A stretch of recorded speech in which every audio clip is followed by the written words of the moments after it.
Let's talk thriller recommendations, but this time we're going to put a bit of a spin on it. I'll be running through thriller recommendations based on if you like this in a book, you'll probably like this thriller. If you like a podcast format with a dual POV, you will love None of This Is True. It was so good, and if you like a good audiobook as well, you need to read this. If you liked the White Lotus TV show as much as I did, you need to read The Trip by Phoebe Morgan. It was so good. If you're looking for a thriller series with a badass FMC and it's based in Australia, you need to read the Lexi Winter series. If you want a book that you're not going to guess any of the plot twists in and they just keep coming and you're constantly surprised, you need to read Never Lie by Frida McFadden. If you love a book where when you think it's over, it's not actually over and the plot twists keep coming, you need to read The Wife Upstairs, Frida McFadden. If you're more into your mysteries than your thrillers, but you like a dash of thriller vibes, then go for The Inheritance. I mean, the whole premise of the story is that a DNA test unveiled a bunch of family secrets and it's based in Australia. Like, it couldn't get better. If you want a thriller that's going to make you question literally everything, it's got like horror aspects to it and a morally grey FMC that's going to make you think you are not as good of a person as you thought you were,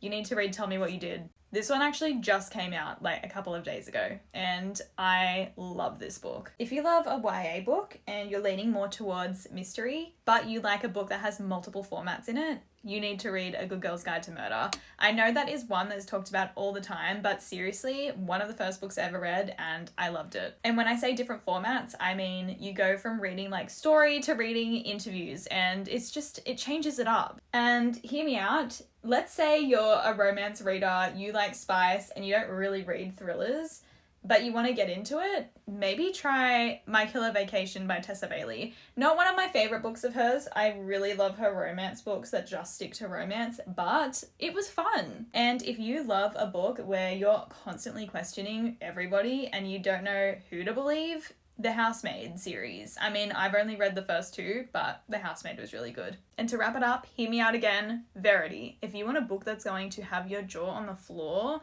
and you're going to be in shock for half the book, this is the book for you. I'm still in shock. I feel like the ending was a little bit open-ended, so I didn't love that, but I still don't even know what my thoughts on this book are.